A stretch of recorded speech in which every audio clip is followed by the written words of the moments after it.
Chacun de nous est constitué par un ensemble de rapports. Appelons ces rapports constitutifs. Rapports, on a vu, et c'était très vague, on les a baptisés d'après les expressions même de Spinoza, mais on ne sait pas encore ce que ça veut dire, rapports de mouvement et de repos. Entre quoi s'établissent ces rapports? Les rapports impliquent des termes. Lui dirait entre particules. On ne sait pas encore du tout d'où viennent ces particules. Ça, on n'a pas vu, on procède par ordre. Donc, je suis constitué par un ensemble de rapports dits constitutifs, rapports de mouvement et de repos qui s'établissent entre particules. Qu'est-ce que ça veut dire un ensemble de rapports?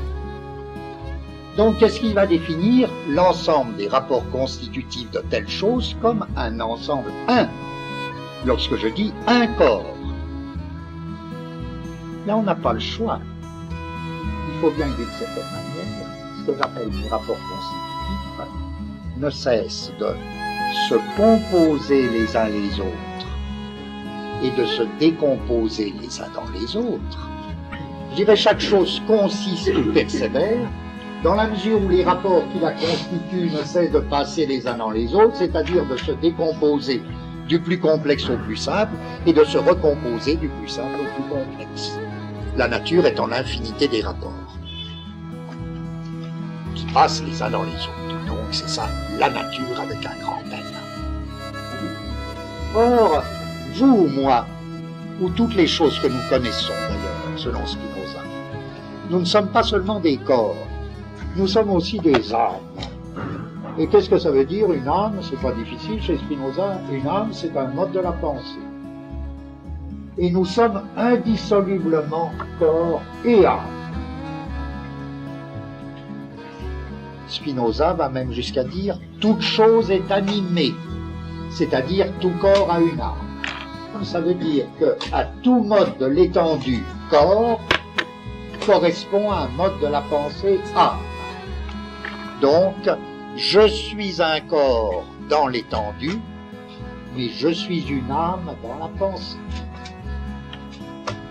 Et la pensée est un attribut de Dieu, non moins que l'étendue est un attribut de Dieu. Donc je suis âme et corps. Livre 2, proposition 13, Scoli.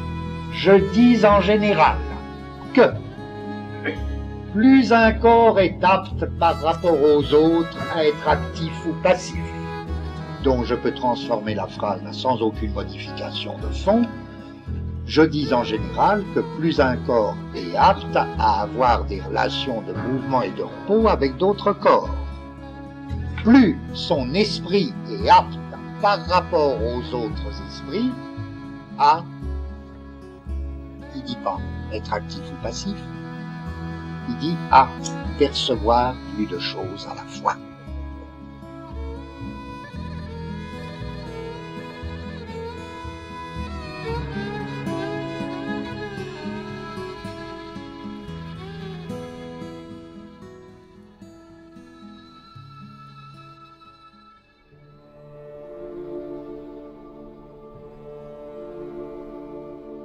Les particules, si humbles qu'elles soient, particules d'oxygène, d'hydrogène, etc., c'est une pensée chimique très prodigieuse qui les apporte, c'est comme ça. Les particules, c'est des modes du corps, c'est des modes de l'étendue, d'accord.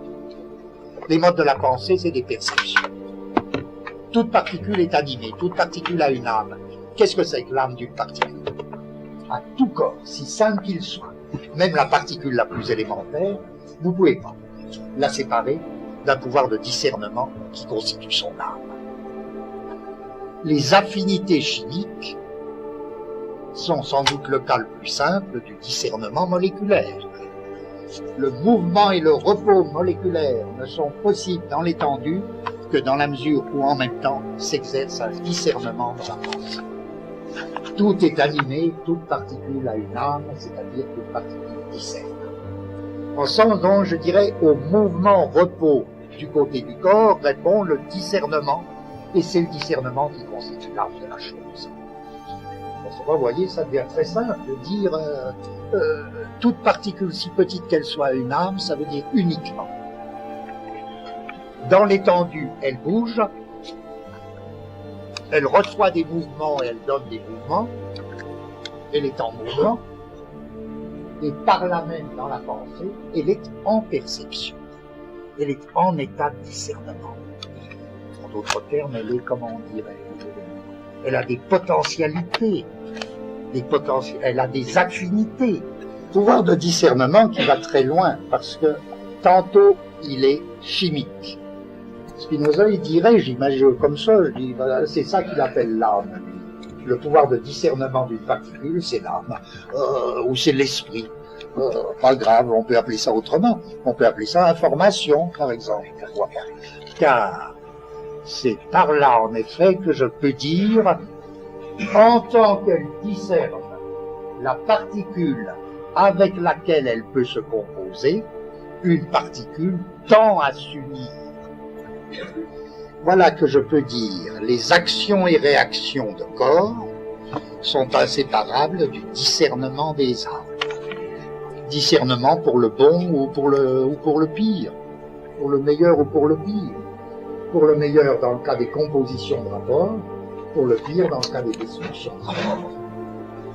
Les particules se reconnaissent les unes les autres, c'est par là qu'elles sont animées, comme dit Spinoza. Les particules se reconnaissent les unes les autres à travers les rapports.